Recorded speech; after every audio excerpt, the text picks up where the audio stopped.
This is Dan Melnick with the Dan and Qasim podcast. Qasim is not able to join today, but our guest today is Crystal Hicks. And Crystal, I guess if you can introduce yourself, tell us what you do and where you're located. Okay, well, my name is Crystal Hicks, and I'm a entrepreneur. I'm also a podcaster like yourself.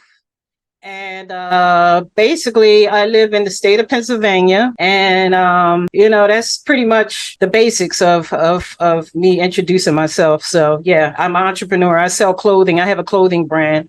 It's fairly new, and I'm still trying to get it off the ground and get it going. And in between that, I enjoy doing my podcasting. So Awesome. yeah. Awesome. So yeah, Qasim joined. Thanks for joining, Qasim. And Hey, then yeah, so I guess as of right now, what would come with your clothing brand? You mentioned that you're trying to get it launched. Like, what does your day-to-day look like? Well, right now, my day to day, I'm fairly open right now because I was basically injured back in the year of 21. I was working and I pretty much got hurt. So during the time of my recovery, I decided to, once I came further into my recovery, I decided I wanted to go ahead and focus more on my clothing brand. So basically what I did was I just went ahead and I started taking money out of my pocket and I started investing a little into my clothing brand. And as I was moving my clothing brand, I decided to get back into my freelance journalism and podcasting because I was doing podcasting years ago and then I stopped, but I was more like a freelance journalist.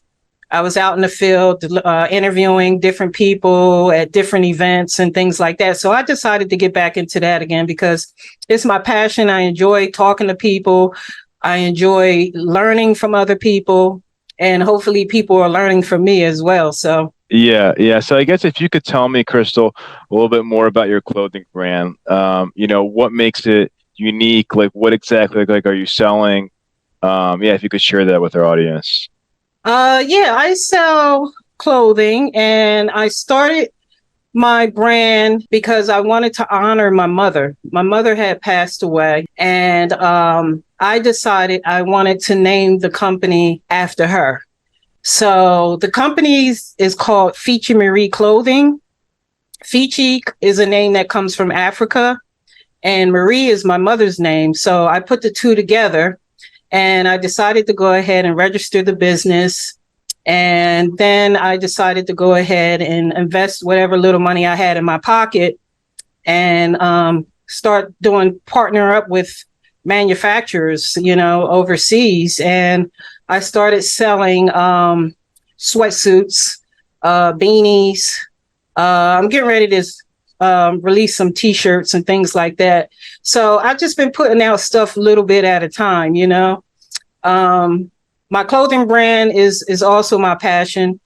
So I decided I wanted to focus on that as well as, the podcast at the same time. So I got two things going at the same time. I don't want to put too much on my plate, but right now, those are the two things that I'm really focused on. Awesome. So in terms of your clothing brand, like what are your goals for the next 6 to 12 months? My goal is to sell more clothing, get the name out there. I want to get the name out there more. The marketing, get some marketing for it. Hopefully land a major distribution deal. I would like to hook up with a major company like a Puma, a Nike, or, a major company just to get it out there. But right now, I've just been focusing on getting the name, the brand, getting people familiar with the brand. And also, I learned that as being an entrepreneur you have to build relationships with people. I think educating yourself and building relationships are like the two most important things when it comes down to being an entrepreneur. Because, when you build relationships with people, it opens up more doors for you. So my goal is to get more sales, to scale my business to where I can get it to where it's constantly flowing. Hopefully, maybe one day open up a brick and mortar, store and just, keep the ball rolling. It's amazing. So I would ask, in terms of right now, getting the word out, like how are you going about doing it? Like how are people like finding out about your brand? I've been utilizing social media, Instagram, TikTok, LinkedIn, Snapchat. I've just been utilizing technology because that's where we're at right now. We're in a technology age right now. Back in the day, we would have to go out and hand out flyers, put things up on the walls, go to store. You had to do the footwork back in the day. But today you can utilize technology. And basically that's what I've been doing. I've just been utilizing technology. I just hired my first staff member. He actually helps me with my YouTube channel. So he promotes that. And the hard thing about marketing is funding, having the money to put your products out there, and getting the word. That's the hard part. I think that's more of the harder part than anything as being an entrepreneur is having money to pay people to market and put your brand out there and put your name out there. So I think that's really, where I'm at right now. Understood. Yeah, social media is great, and I think it's great for us too. And I would ask, so in terms of social media, are you just making posts, or do you message people? Like, what's your kind of social media strategy for, reaching people about your brand? Well, sometimes I pay for ads. I don't do it often because of the funding. I don't have a whole lot of money to fund my businesses the way that I want to. So basically, I just, like I said, I have one person who's a staff member, and I pay him, and he promotes my YouTube channel. And then I just start, making videos, things like that, and just start shooting them to different people all over Instagram, social media. I mean, TikTok, or Twitter, just doing a lot of that myself too. Just not relying on other people. Because although you have people who partner with you, I don't rely on people. Sometimes I feel like even though you're working with me, I'm not going to wait for you to do what you got to do. I'm going to continue to do it too. I'm not the type of person to just sit back and just wait for somebody to do something for me. I just have to get out there and, put myself out there. That's like with the podcast. Like I hadn't done podcasting face to face on a computer. I used to go out with my microphone, my cameraman, and we used to record. We'd be backstage at a concert. And so I had to get used to doing the podcasting on a computer. So when I first did my first episode, I was kind of nervous, tripping over my words, but the more I was doing it, the more comfortable I was getting with it and the more confident I was getting, so. And I'm learning a lot from other people too, because I bring on different experts and they help me learn some things that I can apply to my own life, as well as helping the audience out there as well, because there's people out there who need help and they don't know how to go about getting the help, So I try to bring on different experts, whether it be mental illness, because really right now we're dealing with a lot of mental illness issues in this world, in this country. So I try to bring in experts and people like that to give some messages or some hope to people who can, and let them know they can get help. There's help out there. So Amazing. So, in terms of social media platforms specifically, like where have you seen the most reach? Like you mentioned, Instagram, TikTok, Twitter. Like which platform have you seen like the best reception for your brand? I would say right now it would have to be my YouTube channel. I haven't been doing podcasting that long, and I already have over 500 subscribers.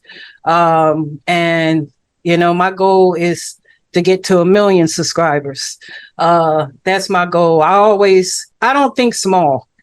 That's one thing about me. I don't think small. I think big. I look at the bigger picture. So a lot of people, and then you can look at the analytics and it tells you where people are watching, where people are buying.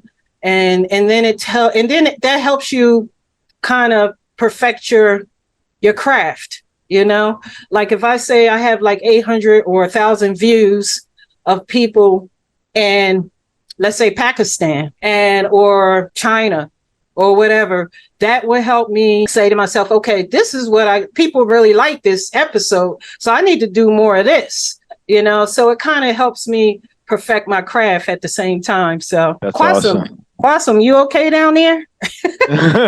You going in and out.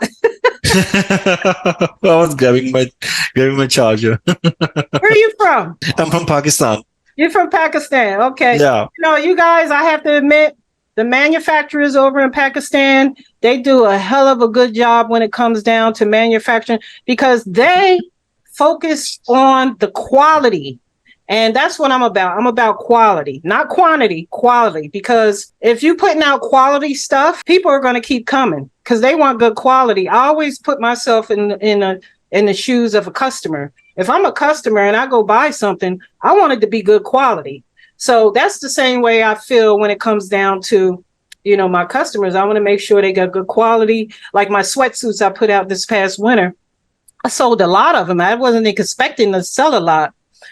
People and the feedback I got was people was like, oh, I love the quality of these sweatsuits. They feel so good. They feel so comfortable, so that's where I'm at. I'm all about quality because quantity comes later on, you put out good stuff. Eventually people are going to keep coming and, you ain't got to go after them. Eventually they'll be coming to you.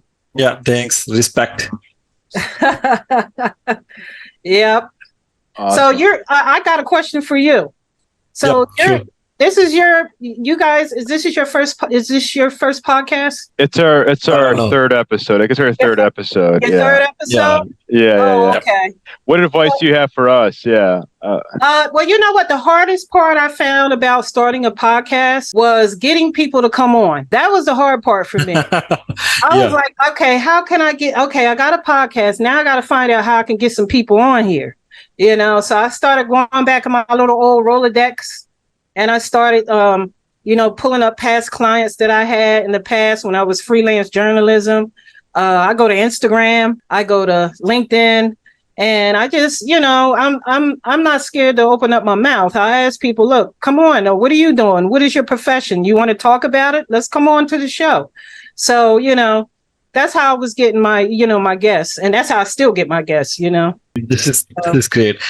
So may I have a question for you. Okay. So by the way, where you are selling your product, like in US, in South Africa, or in the whole world?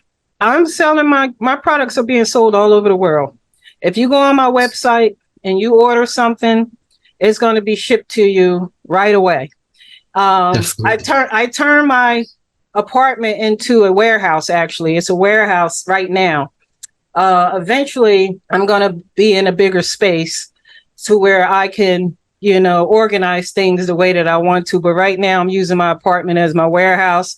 I got boxes of stuff in here. So when people order, package them up, put them in a wagon, take it to the post office, and I ship it right out. So people can order all over the world. It doesn't matter where they order. I get it gives me an excitement when I get an order from Paris, France, or if I get an order from, wherever, North Carolina, South Carolina. It gives me so much excitement that people are wearing my stuff in all these different places, So yeah. Amazing. This is great. And this is the place from where success starts. The one who is making their own apartment as a warehouse. Mm-hmm. Like this is the place from where your success journey will start. That's true, because on social media, we don't see the struggling part of being an entrepreneur. We see all these people with money who are already successful and, have all these beautiful homes and cars and things like that. But we don't see the struggle or how they got there. Yeah. Yeah. And that's why I don't mind sharing my struggle. You know what I'm saying? Like I said, my apartment is my warehouse. My apartment is where I do my podcast, and, you got to crawl before you walk, so, eventually I can grow into a bigger space, or maybe one day eventually I can have a warehouse one day, I mean, if you look at all the success of all these people, like the guy who owns Amazon, he started selling books out of his garage, was it?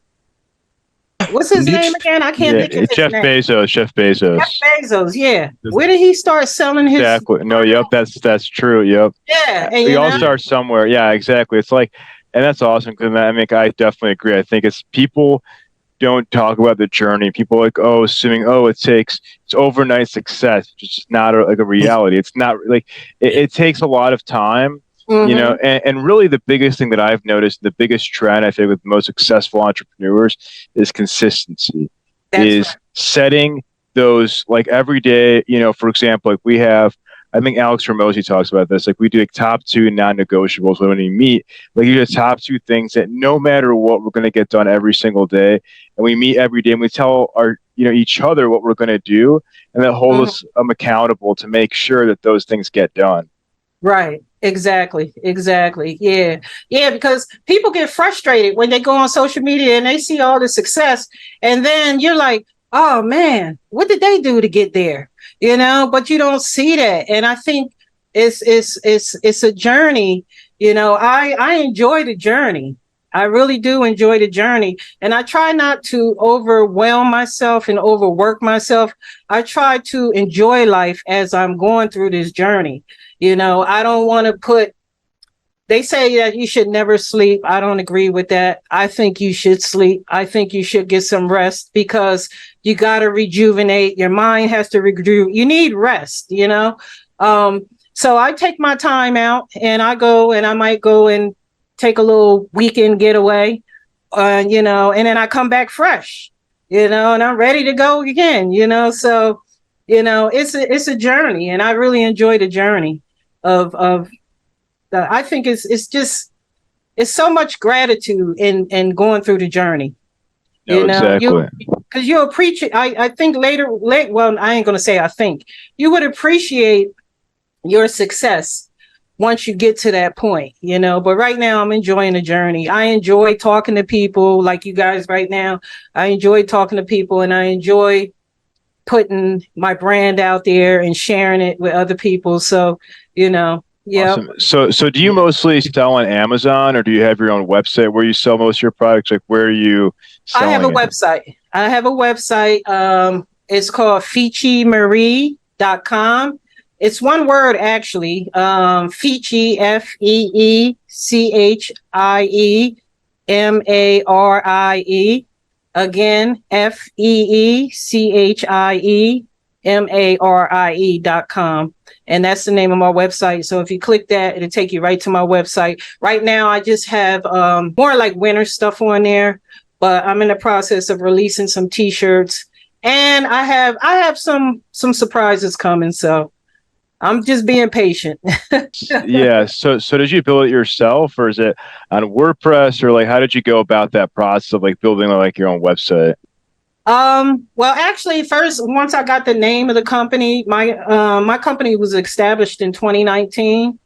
First, I registered it. I went through a professional company called Inked. What are they called again? I let them do all the paperwork. Like I said, there are some things that I don't know as a business owner. So I leave it up to the experts. So I had somebody do all my paperwork, had it registered. And then once I did that, I went to Shopify. And I know everybody know about Shopify. I linked in with Shopify, and that's where I started created the domain name with Shopify, and I went ahead and started uploading my products. And once I started uploading my products, people was ordering, and I just, packaged everything up and started shipping it out. That's awesome. Yeah. So I guess in terms of your website, one thing that I've seen in terms of like recent trends is that a lot of e-commerce brands are starting to use blockchain and like crypto wallets for payments. And I'm just curious, just your perspective, if that's something that you've explored or thought about for your brand in terms of privacy or like adding like blockchain as a feature for payment for customers. No, I didn't add that in as far as a way for my customers to make payments. I just set it up regularly because everybody don't know about crypto.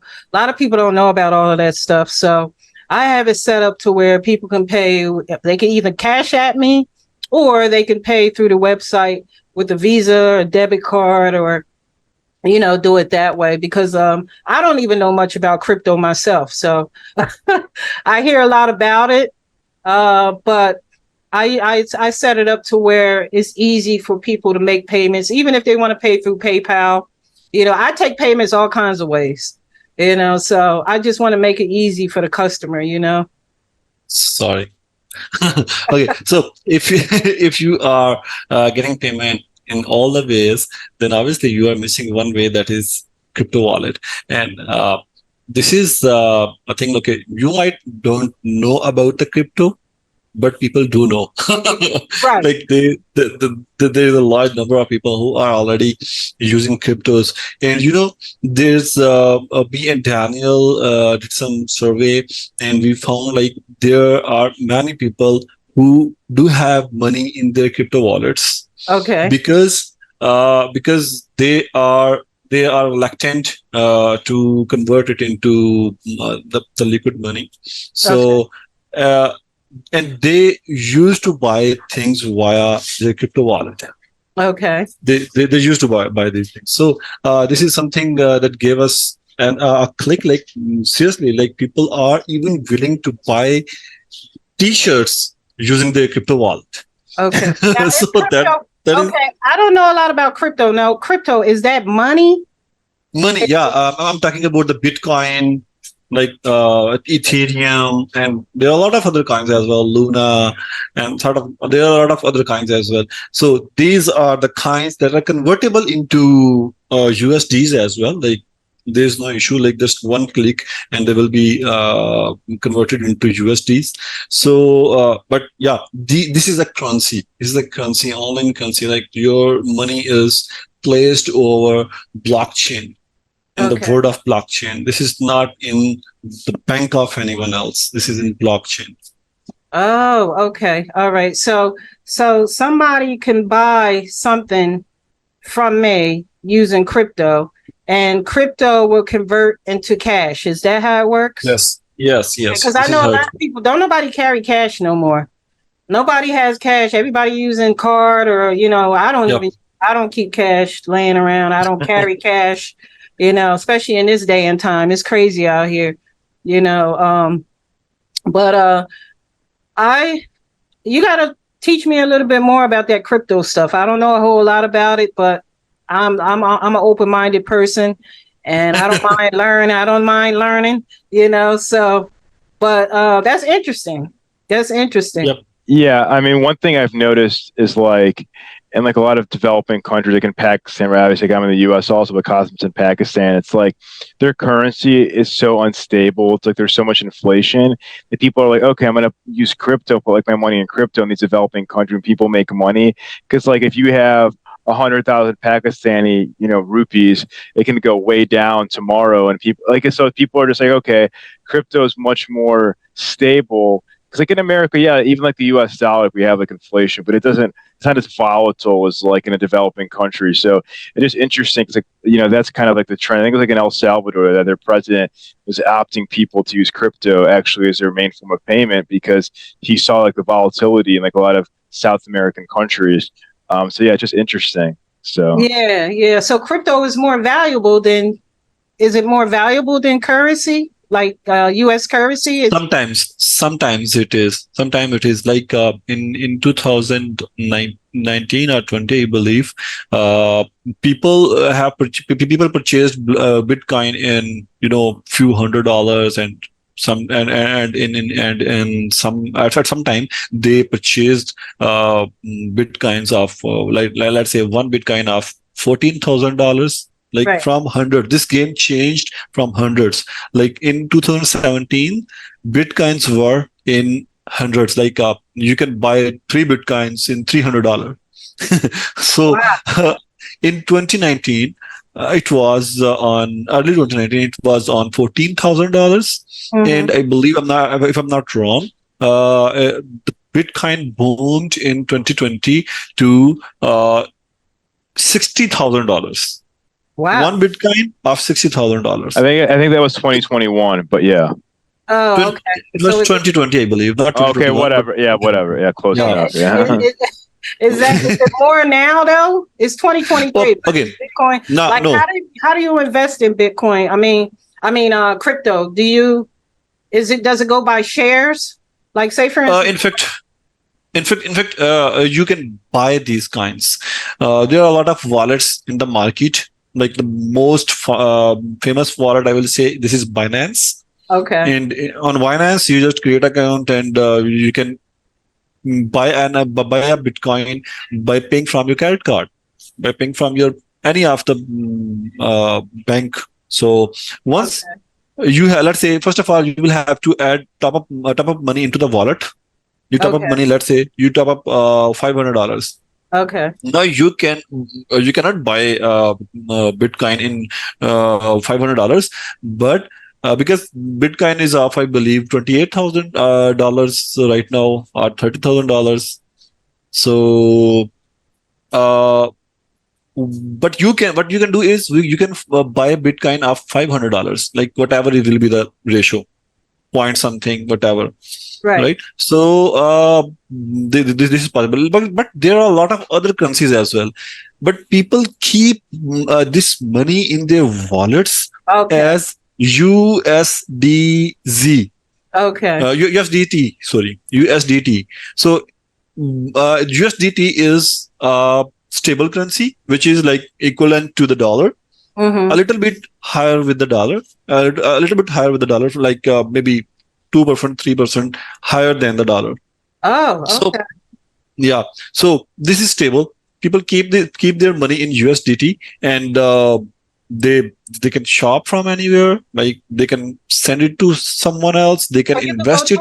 you could go to a retail store and use Bitcoin to Yeah, if the buy retail things. store, yeah, if the retail store, if the retailer Except is giving this opportunity, if they accept the Bitcoin Yeah, or yeah. any cryptocurrency. oh, you I would can do that? Yeah. I would say what we've noticed is actually that a lot more and more retailers are accepting it, in the last few years because they see like the benefit, they see in terms of security, in terms of, in terms of stability, right? So it's becoming a big trend in the e-commerce and retail market because it's like people are understanding, hey, listen, like this is, the currency of the future. Okay. And it's just, I don't know, it's something that we've seen is very intriguing. I think it was 95% of e-commerce brands still don't have a crypto wallet, but like many of them are transitioning to give their customers that option because they see like the benefit increase like in revenue. Because when you're offering that, you're able to, attract more customers that way and say, oh, listen, like I have money in my Bitcoin wallet, let me spend, so it's just interesting just from that standpoint, in terms of scalability. So I'm glad we're talking about this because I might have Sure. to do that. Make that Sure. another option. I see. This is the reason why I love podcasting because you learn things. This is something that I didn't know. I didn't know this was an option for people to. Now, what if I wanted to go to an ATM machine? How do I withdraw money with? You No. can't do that. First of all, you will have to convert this money to your USD Oh, I from see. online Okay. from your mobile application. From your mobile application, you will Okay. convert it to your USD, Okay. and once it is converted to USD, you can push it into your bank account directly. Oh, okay. Okay. Yeah, it will be pushed into your bank account. So now you can do whatever you want to do. Oh, that's Yeah, simple. interesting. Okay, I'm going to have to make this an option now for my customers. Okay, yeah. Great. glad we're talking about this. Oh Yeah. yeah, and it's something that like we've done for like a lot of clients as well. So, we can definitely chat more about it sometime later this week, and we can just see kind of if that's something that makes sense for your business. I mean, it's definitely been proven for our clients that have implemented this. It's shown like just the ability to they definitely scale their business because it's reach people they would have never reached before. So Wow, isn't that something? Okay, okay. See, that's why I was saying a lot of people don't know about it. Yeah, Um, yeah. so you guys, this is news to me. Y'all educating me right now. I think I'm going to I'm gonna have to make this an option for my customers so I can reach more people, because because I didn't know about it don't mean other people don't know about it. So Right, exactly, Yep. Yeah. exactly. Yeah, it's definitely like an intriguing thing, and it's something that, like I mentioned earlier, it's something that I've really. I mean, I'm thinking that maybe if you want to chat again on Thursday, we can talk more about it. See if it makes sense, and like okay. the same, we can chat at the same time on Thursday. So if that works for you. Oh yeah, it works for me. Like I said, I'm open right now, so you Awesome, know, awesome. Yeah. So all right, yeah, that sounds great. Now yeah. you owe me a coffee. I gave you the information. I had to get. Starbucks. See, I got my smoothie and I got coffee because 10 o'clock in the morning, I didn't mind getting up, but I needed something. I needed a boost. So Yeah, I think in Okay. Pakistan that they don't have Starbucks yet, right? Oh yeah, we don't have a Starbucks. They don't have Starbucks in Pakistan. Yeah, I will be going to buy a franchise in Pakistan. I gotta visit Pakistan because my partner that I do business with is in Pakistan. So one of these days, I'm gonna Okay. take a trip once I get my passport. I lost my passport a while ago and I never got a new one. So once I get my passport, that's going to be on my bucket list to visit Pakistan. Yeah, it's on Yeah, my list sure, too. sure. Yeah, it's on my list too. I'm planning going next year. So Oh yeah. yeah, I Oh, mean, me and Kasim are partners. So I got a list of places I'm going to visit. I got it all written down on my bucket. You only live once. You got to enjoy life. I want to see the world. You know, my kids are adults now. I have grandchildren, and now I'm free, and I can just come and go when I want. So I'm ready to see the world now. well, like Pakistan is Great. interesting. It's like the most expensive thing is like the flight, but once you're there, to me, everything is very low cost, and the people. I'm not just saying this. I mean, I've just seen it just because of Kasim, but people are very friendly. So They are very, very friendly, very friendly. Like I said, my partner that I do, who manufactures my clothes, he's from Pakistan, and I met his family, through the internet. And I told him, I said, one of these days I'm going to come and visit. And I'm stopping Dubai, and then I'm going to come over the to same thing. That's my plan. Also, I'm going to be in Dubai, and then I'm going to go to Pakistan. stop over to Pakistan. Yeah. Awesome. Yeah, that's cool. Then you got another evidence. Pakistanis are good. I don't need evidence. I already know. I already know. You're telling me something I already know. So yeah, it's definitely exciting. Awesome. Awesome. Well, thank you so much for your time, and then we can chat again on Thursday. Okay. Thanks for having me, and I'll see you again next week. Thank you. Yeah. All All right. Sounds great. Thank you, Crystal. Thanks, so. All Bye-bye. right. All right, Take care. bye. Bye-bye.